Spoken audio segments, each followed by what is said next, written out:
Nonpartisan, highly respected, civic-minded do-gooderism is back in the state of Florida. The League of Women Voters of Florida and Rock the Vote announced today that they are ready to start up voter registration drives again in the Sunshine State. Woohoo! Both groups had stopped holding voter registration drives there after Florida's Republican Governor Rick Scott signed a new law last year that treated people who run voter registration drives as potential felons.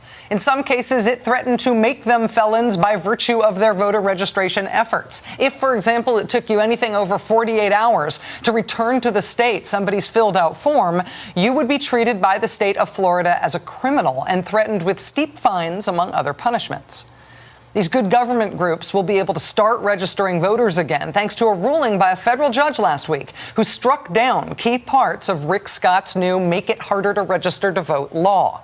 The judge called that 48-hour deadline, for example, harsh and impractical. He said in his ruling, quote, "The short deadline coupled with substantial penalties for noncompliance make voter registration drives a risky business. If the goal is to discourage voter registration drives and thus also to make it harder for new voters to register, then the 48-hour deadline may succeed.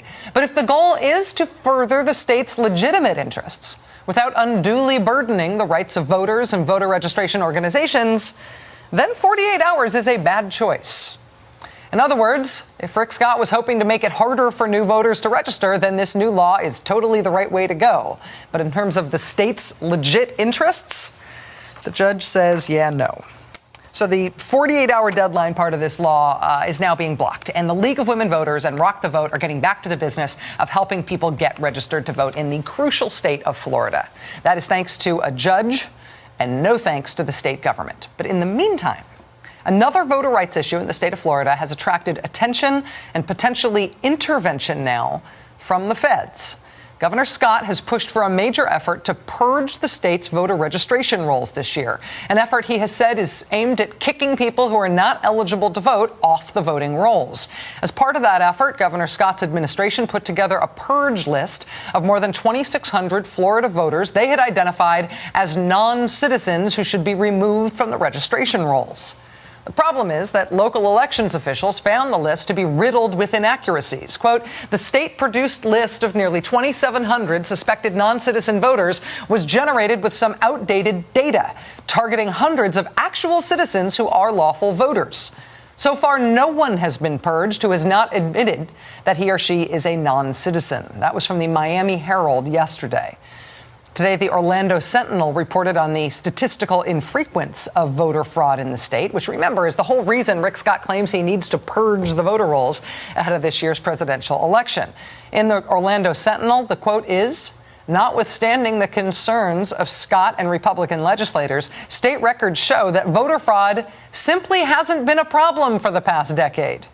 One longtime county election supervisor told the paper that fraud simply isn't much of an issue. Quote, "You are more likely to walk out of your office and get hit by a bolt of lightning." Late last week, the Civil Rights Division of the Justice Department told Florida to stop purging voters off its registration rolls, saying the purge appeared to violate the Voting Rights Act as well as the National Voter Registration Act.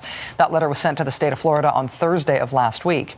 The Justice Department gave the state until today to respond to that letter, and today Governor Rick Scott's administration did respond.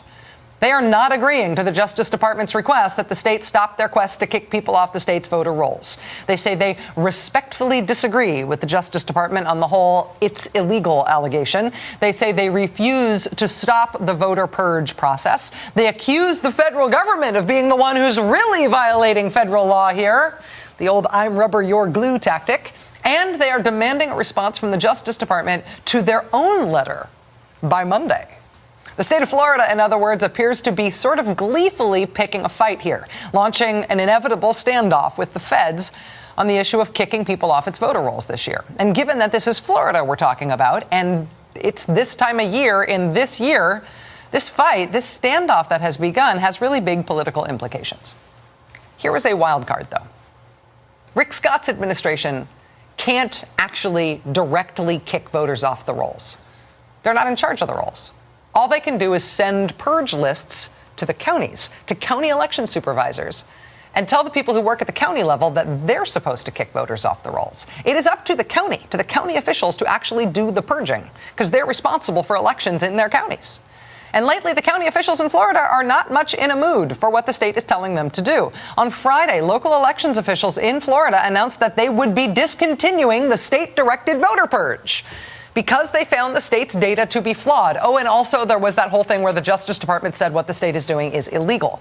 The president of the state's Association of Supervisors of Elections told the Palm Beach Post on Friday that the Justice Department's letter and mistakes that the county elections officials had found in the state's purge list, frankly, made the purge undoable. Quote, there are just too many variables with this entire process at this time for supervisors to continue.